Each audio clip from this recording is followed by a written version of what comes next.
एक अणे मार्ग के मुख्यमंत्री वाले सरकारी बंगले से नीतीश कुमार का काफिला गांधी मैदान के लिए निकला, पर वहां पहुंचने से पहले ही वे होटल मौर्य की तरफ मुड़ गए। अमित शाह कल से ही वहां ठहरे हुए थे। नीतीश शाह की यहाँ मुलाकात और बात हुई। इसके बाद नीतीश शपथ ग्रहण वाले मंच पर दिखे। मैं नीतीश कुमार सत्यनिष्ठा से प्रतिज्ञान करता हूँ कि मैं विधि द्वारा स्थापित भारत के संविधान के प्रति सच्ची श्रद्धा और निष्ठा रखूंगा।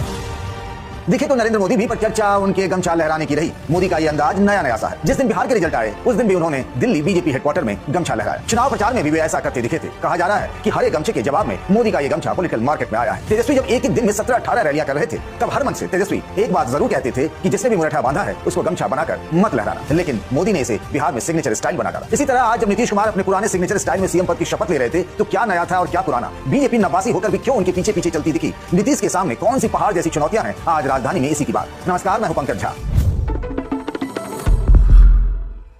नीतीश कुमार ने शपथ ले लिया।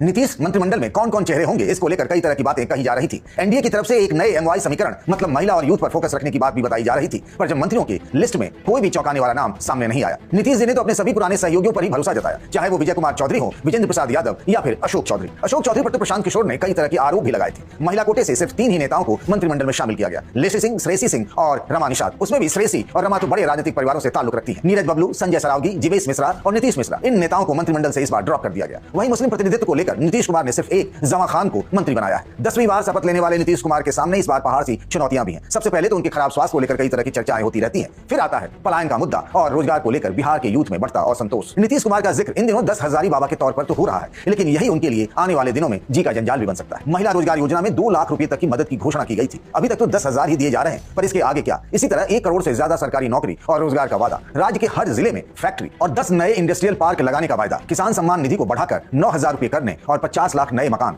मुफ्त राशन, 125 यूनिट मुफ्त बिजली, हर जिले में मेडिकल कॉलेज, 4 नए शहरों में मेट्रो ट्रेन, 10,000 रुपए तक की मदद जैसे चुनाव के दौरान किए गए लोक लुभावन वादे कैसे पूरे होंगे? ये सब केंद्र सरकार की मदद के बिना संभव नहीं है। बदली हुई परिस्थितियों में बीजेपी अब ये चाहेगी कि बिहार में मुख्यमंत्री उनका अपना हो। हिंदी भाषी राज्यों में बिहार ही में बीजेपी की अपनी सरकार नहीं है। वो अपने से छोटे साझेदार के नेतृत्व को कबूल किए हुए। ये आंकड़ों के लिहाज से वैसे कुछ खास अब जरूरी तो नहीं है, लेकिन दिल्ली की सियासत को साधने के लिए उसकी मजबूरी जरूर है। सो बीजेपी ने नीतीश जी के नेतृत्व को स्वीकार किया है। बीजेपी की अपनी भी कमजोरियां हैं। 3 साल के पीरियड को छोड़ दें तो पिछले 20 वर्षों से बिहार में वो सरकार में है। इसके बावजूद नीतीश कुमार की तरह वो एक ऐसा नेता नहीं गढ़ पाई है जिसका करिश्मा पैन बिहार में हो। यही वजह है कि वो नीतीश के पीछे चल रही है। अब इसे थोड़ा विस्तार से समझते हैं। पहली बात, बीजेपी ने पूरे चुनावी कैंपेन के दौरान नीतीश कुमार के नेतृत्व की बातें कही। पीएम मोदी से लेकर गृह मंत्री अमित शाह तक नीतीश का नाम लेने से नहीं चूके। जब महागठबंधन ने सीएम फेस पर सवाल उठाया तो 29 अक्टूबर को अमित शाह ने इसका खंडन किया। दरभंगा के अलीनगर में चुनावी सभा करते हुए शाह ने कहा था कि सोनिया जी अपने बेटे को पीएम बनाना चाहती हैं और लालू जी अपने बेटे को सीएम। मैं उन्हें कहना चाहता हूं कि ये दोनों पद खाली नहीं है। वहां दिल्ली में मोदी जी हैं और यहां पटना में नीतीश जी। दूसरी बात, बीजेपी के पास एक भी ऐसा चेहरा नहीं है